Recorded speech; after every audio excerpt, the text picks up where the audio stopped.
This episode touches on some sensitive themes related to violence, so please listen and watch with care. The phone lines went off. They just kept ringing and bars were coming in and it was one of those moments where we was like, what have we done? I was confused, I was suicidal, things needed to come out because if they don't come out naturally on paper, they're going to come out through violence. Hi, I'm Kieran Thapper and this is Safe, a conversation about violence affecting young people with adults who are trying to stop it. Across the UK prison population, 84% of residents who can access it tune in to national prison radio. Of those, nearly half listen every day. An average listener tunes in for 9 hours or more every week. And when they do, music fans are drawn to one of the most popular shows, Free Flow. Its host, Lady Unchained, plays a selection of beats for listeners to write lyrics to, then lets them rap down the phone in the hope of being played back on air. Now the winner of multiple awards, Free Flow is proof of how creative writing can be a powerful tool for reflection, communication, and rehabilitation in an otherwise struggling and overcrowded justice system. I'm talking with Lady Unchained about her journey from discovering poetry to becoming a published author, how Free Flow took over the airwaves, and her vision for supporting people to leave the criminal justice system safely.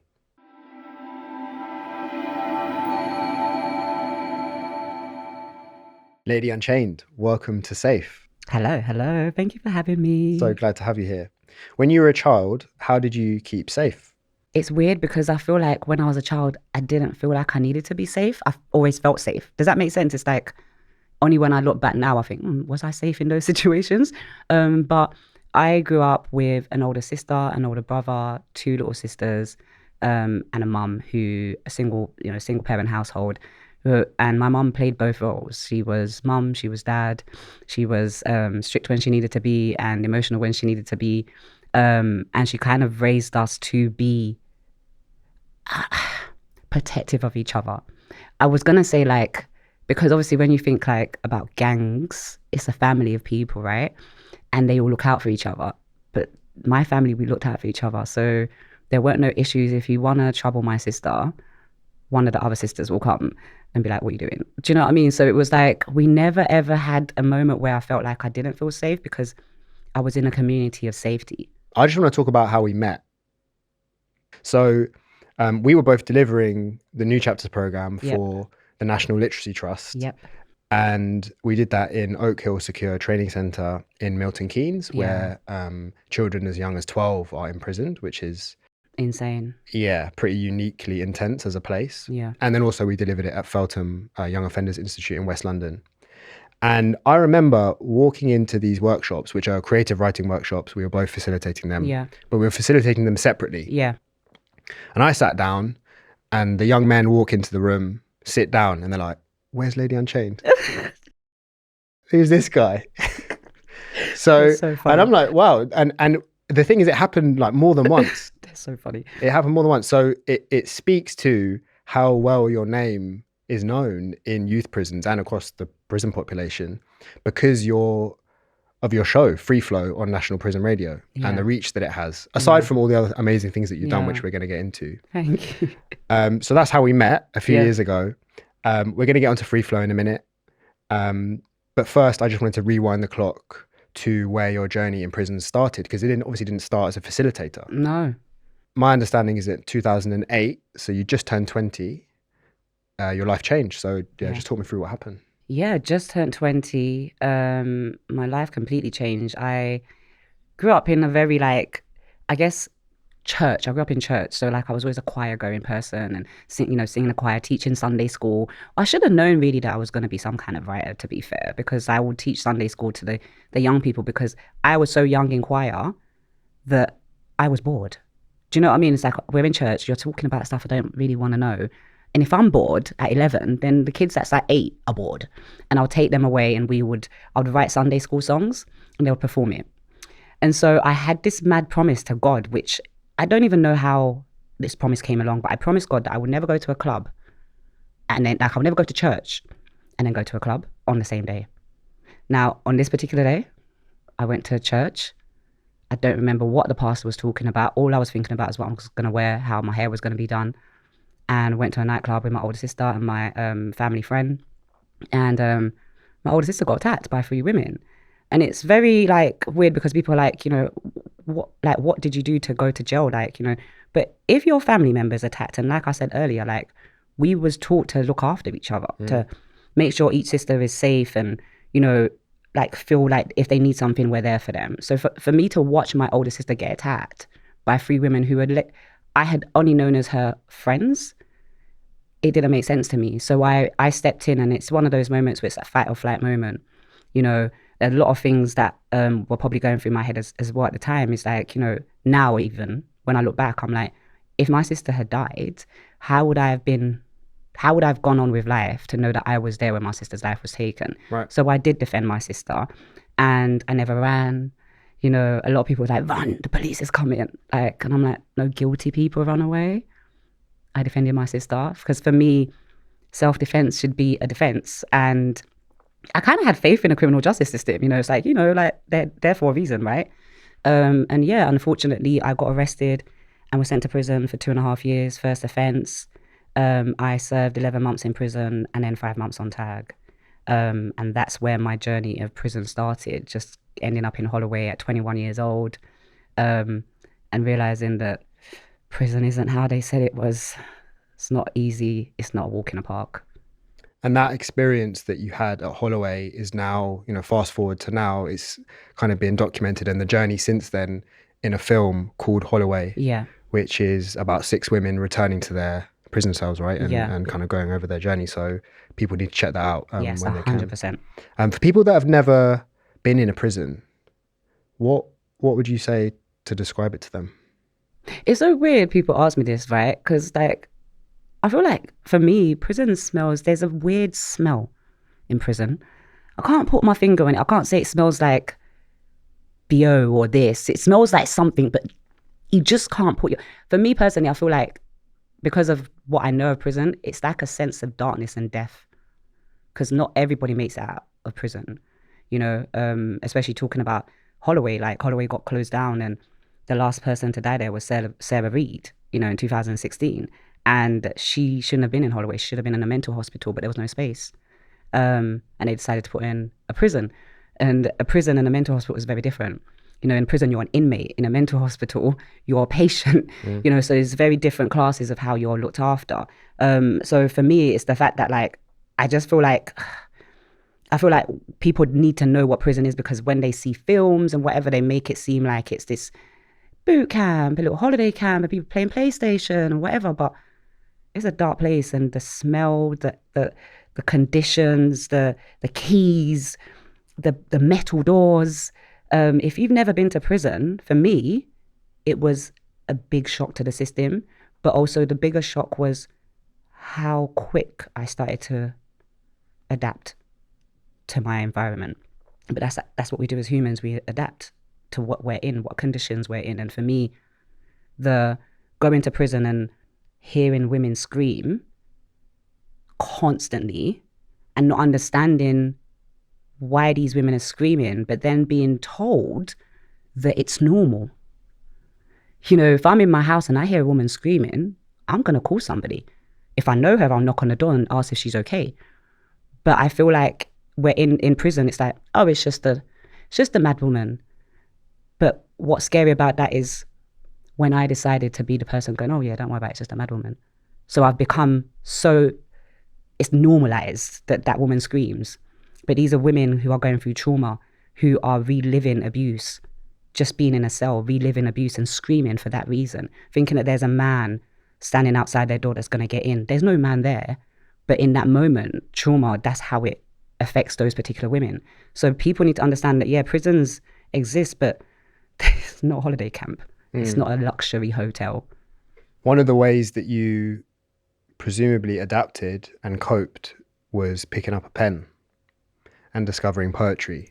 Thank God. So talk me through that discovery. Okay, let's start off with Holloway. Obviously, me being me, I talk a lot. I like to speak up if I think something's wrong. And they gave me like a mail form, which I was confused about. to select what I want to eat. And I thought, oh, they didn't show that in the films. They don't, So I selected my meal, whatever I'm going to eat. And the next meal, and then they offer you like some cheese and crackers that are like they're taking. Like, it's not meal. Anyway, I selected what I wanted to eat and then went forward to go and get my meal. And when I got there, the meal wasn't there. So I said to them, like, why? Why did you make me fill out the form then? Because isn't that for numbers? Like, and the officer told me, this is not a hotel. And I said, well, I know, because if I paid to stay in a hotel and you bought me, I would sue you. Written up. And for those that don't know, written up means that there's a certain piece of like information that gets put in your file so that other officers know that you're disobedient. And from then I was like, I can't say or do anything here. And it was just like writing little notes to myself, like they told me to fill out a form, but there was no food. Like, like these, because it was things that like, if I say it to somebody else, somebody might overhear, right? So I picked up this pen to write these things because, again, like I said, prison is a dark place, and I needed to get these emotions out. I was alone, I was lost, I was confused, I was suicidal, things needed to come out, because if they don't come out naturally on paper, they're going to come out through violence. So the pen saved me, honestly. If you're enjoying this conversation, hit subscribe or follow to make sure you don't miss out on the next one, and feel free to leave a comment or a review. When did like writing notes become poetry or performance? So the first ever performance I'd done was in prison. And this is when I was still a serving prisoner. So those little notes, so I done victim awareness, which is basically if you have a victim, you can get the opportunity to go and speak to that person, or you write a letter which either symbolizes forgiveness and stuff. And in my case, I wrote a letter to myself, because my whole sentence, I blamed myself for a lot of things.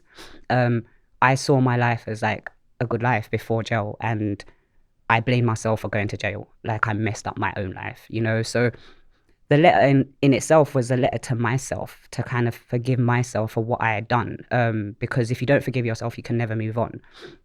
And I had said to my sisters and my best friends that like I was like, you can plait someone's hair and then they'll pay you. But then when you can't, it's not money. So they pay you in like canteen, which is basically your shopping. So basically you pay them and like you do their hair and then they buy you cigarettes or tobacco or something. And so I told my sisters this, and when victim awareness, the whole training and course ended, you have to showcase what you've done.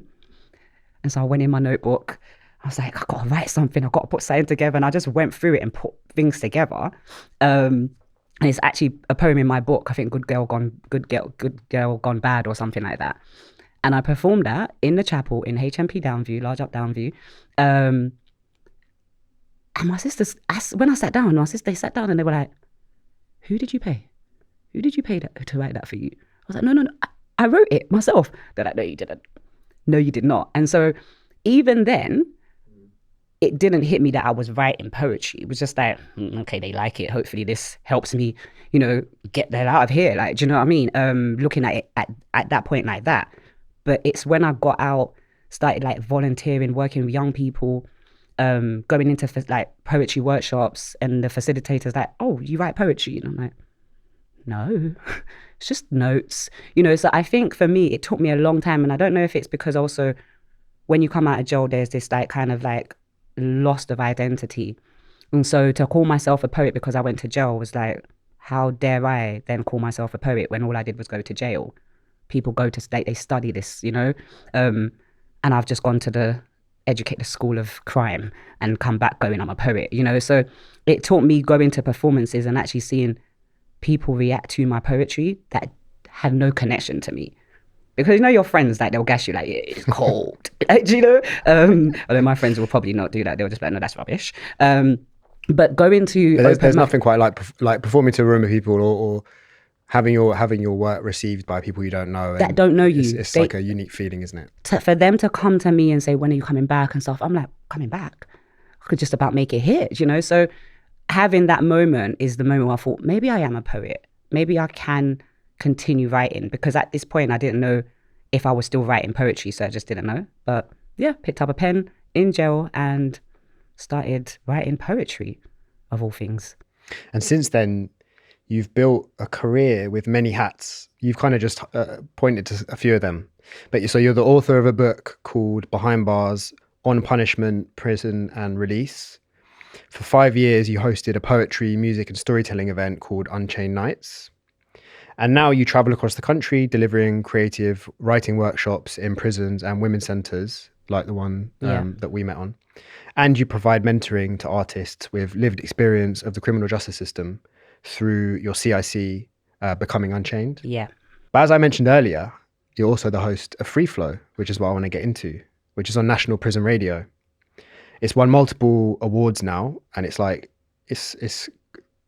insane how well it is known in prison. It's crazy. And its reputation is growing outside of prison as well, even though none of us can listen to it. Hopefully that will change soon. What is it? So Free Flow, large up National Prison Radio, large up my Free Flow listeners, because I know you not be outside doing, Anyway, I just want to say, like, Free Flow is one of a show that, like, got given to me from Ali, who was the original host of it, while he was serving a prison sentence in HMP Brixton. And, which is where one of the studios, so one of the studios is based in HMP Brixton. And Ali had the show, instrumentals, like, just playing instrumentals. And then obviously Ali got free, big up Ali. And they called me and said, do you want to do this show? And obviously COVID had started, like COVID was coming in. And I remember talking to Arthur and we was like, there's no education, there's no visits. Everyone knows how COVID was. We was all alone, but for people in prison, they were on 23-hour bang up. Nothing, and, they had the option of having a phone call or having a shower. Do you understand? So if you're in your cell for 23 hours, you need something. And we just said, let's ask them to call in and rap. We is you and your producer, me Arthur. And my producer Arthur, like we said, let's see, like, let's give them some like little tips. And obviously you're not allowed to swear, you're not allowed to glorify crime, we didn't know.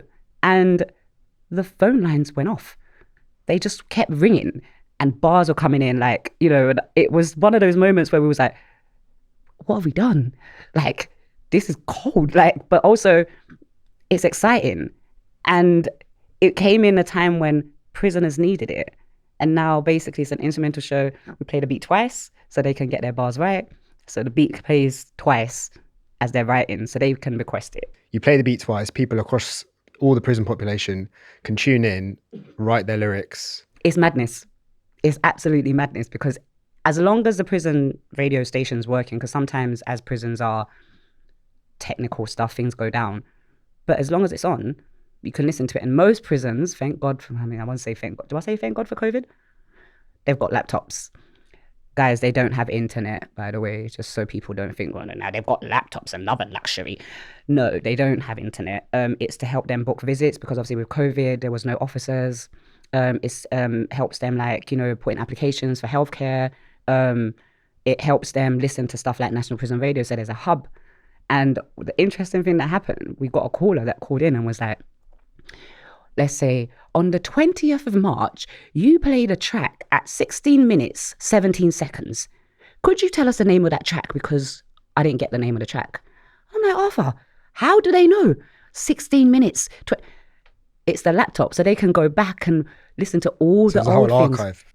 Yeah, literally. They've got everything that they want. They can go back, and then I think the tracks stay on there for a certain point, and then if they go off, you just have to request a track again. But they call up, they request the tracks, we play the tracks. If we don't have it, we play a track that is similar to what they wanted, or a lot of pot of paper, like instrumentals, like they love that. So it's like, if you ask for a pot of paper track and we ain't got it, we'll play Potter, another instrumental from Potter. So different styles of hip hop instrumentals, styles, right? yeah. So you could have, like, you'll go through a garage or grime or drill or UK rap, real US rap. Yeah. Oh yeah. All these different sort of slants of rap that people can then kind of pick and try and call up. And spit their bars down the phone line. I mean, it's incredible. Like, we had two guys, I mean, obviously I can't see them, but we had two guys that called in, and this is before they had the phones in the cell. So they kind of like hang the phone upside down and they kind of done a duo, like back and forth. It sounded like they were in a studio, like, but for people that are thinking, oh, like, she's just gassing these people. We talk about, like, we're sponsored by Shannon Trust, large up Shannon Trust, and we have a theme word. So Shannon Trust theme word every month. This month's word is champion and winning. You know, like, how do we win this year? How do we become champions in our own right? You know, each word, like before Christmas, we had masculinity. And if you hear the lyrics that were said in there, Yeah. incredible.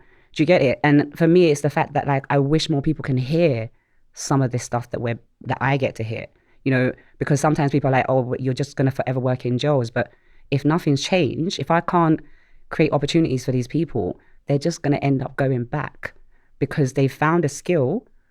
Maybe they didn't rap before. They found a skill and now they're like, actually, I want to carry this on. But then they get out, you got to pay for studio. How do you pay for studio if you ain't got no money? So they go back to the roads to fund the studio and then they end up in jail and the track is now been mixed and mastered and it's public, but you're in jail. Do you know what I mean? So people need to understand that there's so much talent, but ideally Free Flow is just giving them an outlet. You know, yes, there's talent, but it's also an outlet to just speak your truth, connect with other prisoners. You know, we've had prisoners that have called in and said, big up my man that called in last week. Big up the lady that called last week. She really touched me. She reminds me of this person. You know, it's that they don't know each other. No, and they're across all these different locations across the country. In a dialogue with one another, potentially about a really powerful theme. Exactly. It's incredible. One of the things that really struck me when I interviewed you about this for the Guardian article that I wrote a couple of years ago. Thank you for that article. That was sick. People should read that for an explanation of the story. One of the things that struck me was how your voice has become a voice of reason for a lot of the people calling in, because they're you know, obviously people are calling in, trying to rap, trying to get on air. Yeah. But through the process of doing that, they're having to listen to you. Yeah. And they're also having to follow your rules. Yeah. It's hard, but so it's a responsibility. And I love it because we then go into jail sometimes and they always say, all right, listen, I've got some bars, yeah, but like these ones are not for the radio, but I've got radio ones for you. And I'm like, well, let's listen to the radio ones first. And no, but I need you to listen to this as well. So they know, or we'll get someone who'll be like, I knew Lady Unchained was coming in, so I came with the clean bars, you know. And it's the fact that they are listening, and I think that for me is incredible. And I thank them all the time on air, and I'm like, you guys always thank me, but thank you, man. I enjoy doing this show. It's an outlet for me, you know. Hearing their talent, seeing that something is happening for them, hearing the joy, or even showing up to a jail and knocking on a cell door, and then the officer comes and opens it, and they're like, wait, what? I just took you off the laptop. Do you know what I mean? It's like, oh, okay, but I'm here in real life now. Let's talk. Yeah. So it's motivational for me, for them, hopefully for the community. So yeah. How do you think that sort of steering people to write lyrics that are cleaner? Because there's obviously a whole conversation about what lyrics are wholesome and right and legal and, you know, the sort of messiness of that. But I think what's powerful about it is that to even stand a chance of being heard back, you've got to follow these rules. You've got to follow them. And the challenge of having to do that, of having to write about love or masculinity, or for a lot of people in prison, it must be quite hard to do that. But then empowering once they achieve something, having done that. Do you know what it is? I think it's giving them the opportunity to write about something like that. You know, a lot of times people are, yes, if you want to do joy, you're doing joy, you're just rapping like about your life. Yes, everyone's going to rap about their life because that's what your experience is. But in my workshops, it's more like, let's think about something else. Let's imagine life without a conviction. Let's imagine you outside. How are you going to get from A to B? Like, do you know what I mean? And I think a lot of times in our communities, a lot of people are not allowed to talk about how they really feel. And so with the writing, it just allows them, because it's not like sit down, write. Like, you know, we're having a conversation with Free Flow. You know, I'll talk about my experience of writing. I'll talk about, you know, my experience of being down and how the pen saved me in prison. You know, giving them that way of like, you don't have to share everything with me. It could be just for you. And if you're comfortable with sharing, then please do share. But at least write. So even, you know, I was in HMP Brixton, large up HMP Brixton, and one of the guys I was co-hosting with was like, you got bare listeners in here that are secret listeners, you know, they just write in secret, they don't want to share nothing. Right. Do you know what I mean? And also there's that element of like, someone's going to steal my bars. And I told them, no one's stealing your bars, you know. I will be like, sorry, what's your prison number? Because I don't think they're your bars, you know. But it's the fact that we're allowing people to express themselves. And I think that's, for me as well, I express myself in poetry in a way that I don't think I can sit down and just talk about stuff. Like my first interviews about my prison sentence, I cried. I couldn't even explain it. I would just cry. But if you tell me to read a poem about it, I can read a poem about it. So it's also getting them to understand that, like, you know, it's simple things, because I'm like, oh, we're talking about talent, but let's think about the prison system. You need to go up and talk to a prison officer. You've got issues with a prison officer. If you go back and forth, you're probably going to end up in an argument with a prison officer. Now you're going to get written up. Now you're on a warning. Now, if you write a letter to the prison officer, dear Gov, these are my reasons. This is what happened. Now the governor, the whatever officer has to sit down and actually read your words instead of going back and forth, right? So it's teaching like communication. Communication, literally. Just to be able to say, do you know what, sir? I can't talk to you right now, but I've written it out. And it's up to that officer to go and read it. Do you know what I mean? But it's opening communication, conversations that you can't always have without looking like you're being aggressive. I'm just going to read out some stats about the state of the prison population. So there's some good news, believe it or not, and I think we've got to be happy celebrate it when there is some. Definitely. In 2023 to 2024, there was an average of 420 children in custody at any one time during the year. Obviously, that's still a large number, but it's actually the lowest number on record. So the least number of children in custody in 2024 ever in this country. So I think that's a good thing. It's a massive thing. Obviously, there's a lot of bad news as well. So according to the Youth Justice Board, around 30% of juvenile offenders reoffend within a year. 100. Obviously, within these statistics, there's wild racial disproportionality. Black children are overrepresented and account for around a quarter of all children in custody. Yeah. In men's prisons, the rate of prisoner-on-prisoner assaults increased by 11% in 2024 compared to the previous year. And that was when they were operating at over 99% capacity. There's been a lot of conversation about overcrowding in prisons over the last few years in particular, and like rates of violence. Given these failings and pressures that are, you know, taking part in prisons, and given that, you know, this is a podcast about trying to prevent violence, why is creative writing such a powerful tool? Joel Taylor said it the best. Some men cry with their fist, right?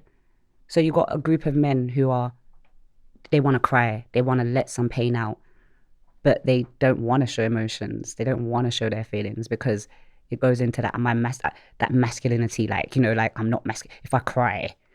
Do you know what I mean? So to get somebody to sit down and write, whether it's a one-to-one, whether it's a group session, you're not just writing, you're having conversations, like open conversations that you don't necessarily have on the landing. You don't necessarily have, you know, with an officer or even your family, you know, because when you're in prison, your family is stressed out, but you're also stressed. So the things you're going through, you don't want to share with your family because you don't want to overstress them. Picking up the pen, having someone like us when we go in, the kind of conversations we've had, like it's incredible to hear somebody go, oh, so I'm allowed to have different emotions. Like, do you know what I mean? It's that we have more than one emotion at a time, right? And just being able to understand that, like, because, you know, I asked a question like, let's say, for example, yesterday you was happy, right? And in 10 minutes later, you was angry. What happened? No, like I wasn't happy because I got angry straight away. And no, but is happiness an emotion? Like, yeah, happiness is an emotion. I'm like, no, happiness is a state of mind. Joy is an emotion. They're like, what? What do you mean? I'm like, happiness is a state of mind, like built up of all these little, you know, things in your head that bring that joy, which you feel happy, you know, and getting them to just understand, just conversations like that. Yeah. Who would have that conversation with a guy that's in jail doing a 10-year sentence? Do you get what I'm saying? They'll be like, no, he's never going to need that information. He needs that information now so that he can learn how to understand his triggers, understand these emotions, and also manage them. The best way to do that is writing these emotions out. This emotion makes me feel like this. You know, there's an activity that I've done with, I've done it quite a few times, but writing a letter to an emotion. So pick an emotion, and when you write this letter, write a letter to the emotion, like how the emotion makes you think. So, and then write a letter from the emotion talking back to you. So like, for example, anger. Why do you always make me fight people? Anger's like, I'm trying to support you. I'm trying to make sure you're safe. Do you understand? But it's a conversation. So just being able to have that conversation with an emotion, it allows you to understand why that emotion's there. This is why creativity is so powerful, because so many things can happen from it. So many. As you're talking it through, it reminds me of, delivering those workshops alongside you a few years ago, and the general belief that I have built as a youth worker, focusing on trying to use music and writing as tools for connecting, in particular with like young people, young men, and obviously music fitting within the idea of creative writing can now, in the modern age with social media and new types of rap music and whatever, be really, really complicated. Because like we said before, there's a line you have to draw at some point in these workshops. Yeah. What do you think drawing that line in those workshops does for people taking part, especially when they're younger, to create rules in a space where you're also trying to liberate the room? Yeah. Because you're trying to be like, look, write what you want. Write what you want, yeah. Because you've got this hour, maybe it's the only hour out of your cell. Exactly. You're a teenager, Yeah. maybe, if you're working in a youth prison. But I'm going to put these rules on it. And I think it's positive and it's good to guide people. Yeah. But it is tough. And I just wondered how you navigate that sometimes. I mean, thank God again for National Prison Radio, because we've already got that structure of not glorifying crime. So like I said, when I do go into jails, people will say we've got good bars and we've got the bars we've got the radio bars and we've got just the bars that I've written on a normal day.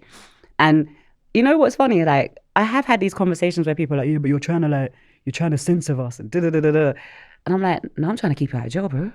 Just, like, you do know that you're in jail, right? You know that, right? And like, things that you're writing now, if you're writing aggressive things now, that's how you're gonna have that mentality of aggression, because it's your writing. It's not like you're reading somebody else's piece. This is coming from your soul, right?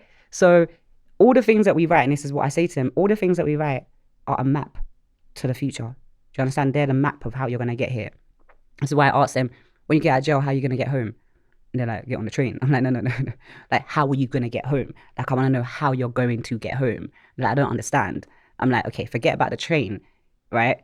How are you going to get home and stay home? Like, what's the journey? And then they start to think about, I've got to go to probation. I've got to go to this meeting. I've got to go to that. So it's the same way. When they're writing, yes, we have back and forth conversations where, they're like, but Thingy's on air and he gets played and da-da-da-da-da. And I'm like, yeah, you're not him. You're in jail. Do you understand? And it's funny because I don't think I could speak to them like this if I hadn't been to jail.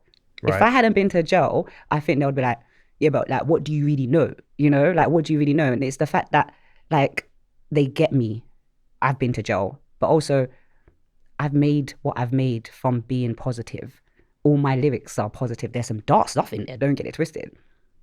But I couldn't perform that. I couldn't perform one of my darkest pieces at a certain event when it's meant to be about joy and happiness. Do you understand? It's the way. So for me, I feel like having that conversation, it is tough, but I think most people get it now because they're understanding how times have changed, how lyrics are being used against them in courts of law. Like, they're seeing that, they're in jail with somebody who's like, bro, they used this track and everybody knows somebody who's in that situation. So I think it's changing.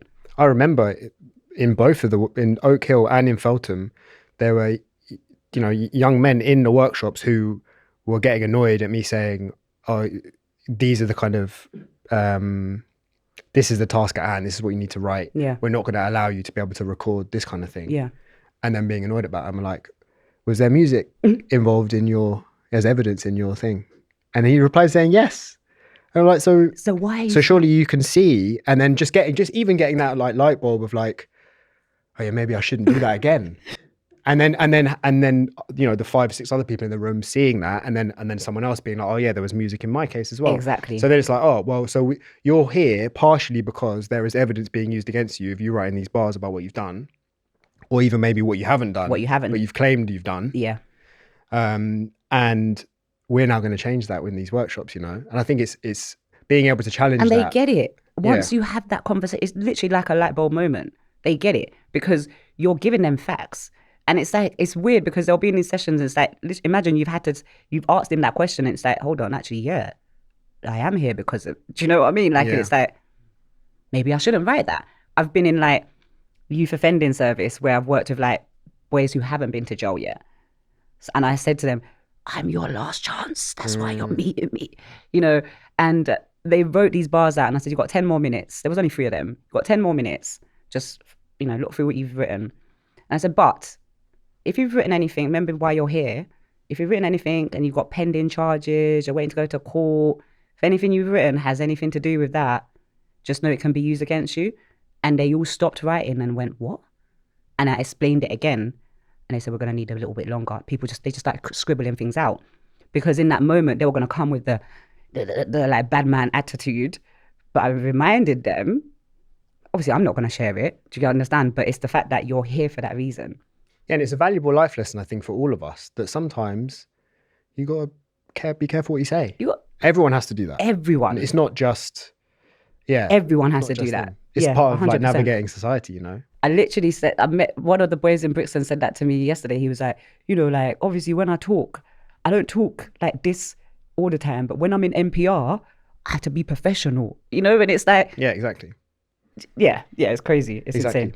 So with Free Flow, obviously, because you've been doing it for a number of years, it's not only got this reputation within the prison population, but it's got this growing community of people who have come out of prison, having listened to it, had their bars played back, come into the National Prison Radio studio. So it's kind of taking on this life of its own. Yeah. Talk me through that, like what's your vision for that aftercare or for the mentoring that you're now doing? Because I know you're one person, so there's a lot to do there, but I think it's really amazing the foundation you've built to make that change. So what's happening now? Do you know what it is? Like, big up Arthur again, my producer, because he loves that Free Flow, the way we've made it. Like, I think he's really happy about it. But we've seen how it works when people got played on the show, and then they get a phone call from me or a message from me saying, hey, would you like to co-host a show with me? I've never heard a no. Nobody's ever said no to me. They're just like, what day is it? Let me put it in my diary. You know, it's a powerful call up. Lady Unchained is asking me to be on Free Flow. It's insane. And the way they get gas, I'm getting more gas. I'm like, oh my God, like, they'll remember something I said. And like, I'm like, you actually listen to me? But getting people in the studio and actually filming it, getting them to show their bars, getting them to see that I never thought I could be a radio presenter, let alone an award-winning broadcaster. NPR showed me that. And for me, I want people to understand that there's other ways to be creative. There's other ways to make money. There's other ways to grow. You know, we don't have to go back to the same thing. And so the fact that you're getting an opportunity to go on National Prison Radio, a show that you listened to while you was in your darkest of moments, now you're coming back on the show and you're being that voice of reason. You're being the person that's inspiring others, you know, and it's incredible because we have people that come on the show and their friends or their people that they met in jail are still there, and they'll call up, like, that's my broski, you know. It's like, it's just encouragement, because then the next person's like, I'm coming on next. That's what we want. I want people to be like, I want to be the next Lady Unchained. I want to be the next person. Do you understand? Because it's like, before this journey, I was looking for people that had lived experience of the criminal justice system. I was hoping to find people that were upset about prison or didn't enjoy prison. I was hoping to find these people, and I couldn't find them. So to have Free Flow, to have Unchained, it's like, I found these people, and not only have I found them, they make my voice stronger. And, you know, one voice is great, but to have like 10 voices saying, no, prison was not fun, and this is why, and this is what I'm doing now to change that. It's a powerful move, because really and truly, for me, prison was my darkest of moments. It was the lowest of lowest, you know, and I never thought I would pick myself up again. But to see where I am today, and to see when I talk to people in jail and they're like, wait, so, yeah, like you get paid to do this. I'm like, yeah, they pay me to do this stuff, you know. Like, but when you come to the jail, do they pay you? I'm like, yeah. They're like, swear down. Okay. Do you understand? And it's funny. You're showing them what's possible. It's possible. And life after prison exists, but you have to have the right support. You have to have the right community. With Free Flow, it's a community of people. And I always, when I go on the show, I'm like, well, go on community, what's going on? How are you? Like, I call them my peoples because they are my people. But also the fact that they're hearing the person that, you know, once upon a time, I was behind the door like you. And now I'm the person you listen to and you think, they've made me famous. I'm not famous. They've made me famous because they remember who I am. Do you understand? But for me, it's like that encouragement is needed, because after they come out and do an episode with me, the producer, it's not just Free Flow. the producers, we've got loads of amazing producers at National Prison Radio. You know, we've got amazing shows. So the next call will be somebody else going, hey, can you do an interview with this? Hey, can you do? Now you're in there in the community. Do you know what I mean? So the team is growing. Free Flow is growing. We are hoping that, fingers crossed, this year, we can get some more stuff public, so people can actually hear some of the artists that we work with coming through the doors, and not just our listeners. Amazing. Well, congratulations on Thank achieving you. all of that. The story is crazy. How do you mentor some of these people that are coming out? I know mentoring is a key part of what you do alongside the radio station. Yeah, so the mentoring side was more with the Unchained stuff. It's like, it's crazy because, like, again, I don't feel like I'm perfect. Like, nobody's perfect. Do you know what I mean? I am still learning. I still make mistakes. But I have seen the mistakes that I've made, and I've overcome those mistakes. But also, I found support within a place where there was no support. So with artists that I work with, I'm helping them with housing. I'm helping them with benefits. You know, they might be in a situation with like a loved one that they want to have a sit down, and, you know, I need to kind of listen to them and also understand the other person's side. You know, it's just really helping them to kind of like guide them through the journey after prison. Because when I got out, I didn't have that. I had my family, yes, but there was nobody that knew how it is to go through prison and then come out and rebuild. And I think because of that, I didn't know where to find the right support. The support that I was told I would get was non-existent, you know. So for me, because it took me so long to get to where I am, I just don't want that to be their story. I want them to get to where they need to get to.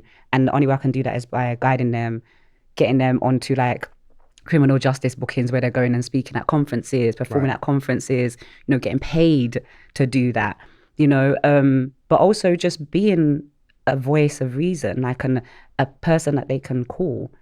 Because I think one thing about having lived experience of the prison system, it can become lonely, and you can feel like you're the problem if you don't have a voice or somebody to talk to. So a lot of times, sometimes my artists just call me just to say hi, like, oh, nothing's wrong.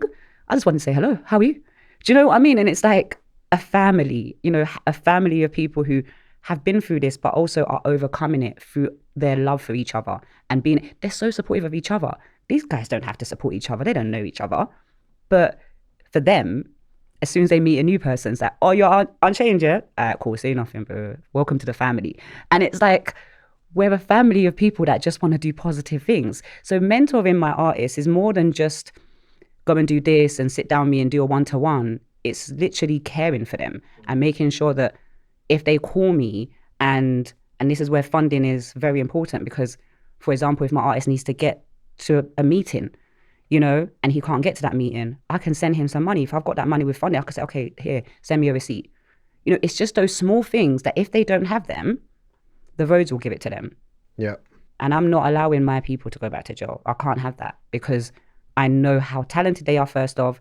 I know that they're amazing human beings, you know, and I know that they're talented and they can do anything that they want to do. But without the support, without that voice, without somebody to say, oh, Lady Unchained, listen, my housing said this and this, and I don't know what I'm meant to do. And then I call and say, hey, this is my client, da, da, da, da, da. What do I need to do? I'll become a housing referral agent for people. Me, calling up and putting referrals in for people that need housing. Like, do you know what I mean? And it's like, when I came out of jail, that housing situation for me was mad. Do you know what I mean? So it's like, if I can help them avoid all of those little things that I went through that took me a long time to overcome, through mentoring, through just conversations, then why would I not do it? What would be, there's probably a million things you would want to say, but one or two things that you want to say to policymakers and those that are in particular like thinking about preventing reoffending, probation, rehabilitation? What needs to change? What do people want to, what do you want people to know as the most important thing? What should shift? So the first thing I would say is, for example, vetting, going into prisons and working in prisons. It's a very complicated situation. And if you've got a criminal conviction, it's harder for you. They tend to just not give it to you. Right. You have to jump through hoops and hope that a governor somewhere is like, actually I approve this woman, and then if that governor approves you, it kind of happens. But for example, I've got an amazing group of artists, talented men who would love to do that. I set them tasks and they do it. I don't know why I set them tasks, because if they just do these tasks and then now I've got more work, right? But I've asked them to all kind of set up their own businesses, like plans, a business plan, write out. How could they develop that into going to a prison and delivering it as a session? This is where we're at. Now, I need them to be able to do that so that they can see what it feels like to be a facilitator. But to get them through the door is a hard thing. So that, for me, the vetting process, and I will say this right now, I had an artist that went into HMP Swellside with National Literacy Trust just before Christmas, and he's still talking about it today. Do you understand that the energy, the inspiration that it gives, that he's like, when do I go back? Because that for him is something that he really enjoyed doing. Also, they let him out of jail. Like, he went in and came out. So, but vetting, if we can have an easier process to allow us to actually do the work that we're doing, because if you're not vetted, it's free passes, gate passes, then you have to apply for more. And if you don't have, sessions get cancelled just because of gate passes. And for me, I know how impactful the sessions are. So I need to get in there. I would love to be able to do once a week in a prison, and actually do an education session with men, women, whatever. But I've had boys that say to me, why don't you come and teach us once a week? I will come to education if you're here. And I'm like, I can't even get through the door. It's like, I have to get through the door with an organization. Do you know what I mean? Yeah. Like, I'm not an organization myself. So I would say that's the one thing vetting needs to change. But also, they need to really, I know they've started to do this more creative sessions. A lot of governors are understanding that creativity does create a sense of calmness. Men do leave sessions more energized, more calm, more happy, and they're seeing the impacts of that. So I would say, again, lived experience, people like, myself, who are actually here saying, hi, I want to do this, allow us to be able to do that, but get the money, the funding to be able to support us to do that, because I can apply for funding for myself, which is still not easy. But if I don't have the funding, if you guys don't book me, if you guys don't put me in that situation, I can't do the work. Yeah. So ideally, I think they want lived experience people to come into prisons, but they're not making it easy. Right. They want creativity in the prisons, but they're not making it easy for it to be in the prisons. So a lot for them policies, I would say personally, I haven't left the prison session after doing a workshop and not seen the impact that it's made on those men, on those women. I had a woman who had been in jail for 6 months and hadn't wrote one letter to her children because she didn't know where to start. She had a session with me. By the end of the session, she'd finished writing in a whole, her notebook was full up. She was like, I need a new one. So not just thinking about talent, connections with family, staying connected to family, rebuilding those connections. We know the strain that it takes on prisons, on a family if someone's in prison. We know the strain it takes on an officer if a mother hasn't spoken to their child or hasn't heard from their loved one, or a kid not being able to talk to their parents. You have to realize that those things are going to play out in anger. They're going to play out in somebody getting slapped, and that's just the facts, but if we can actually see how creativity helps, not just talent wise, how it helps mentally, how it helps you to actually understand who you are, how it helps you communicate with others. If you can see that, and there's so much proof of it, why are we not making it something that is a main thing in the prison system? Why is it not happening? And I understand, I guess with prisons, especially in the UK, we're more on a punishment than rehabilitation. And I think that's something that people need to look at. Prisons are there to rehabilitate people, but the people are rehabilitating themselves. So what's happening? Agreed. Well said. We're going to leave it there.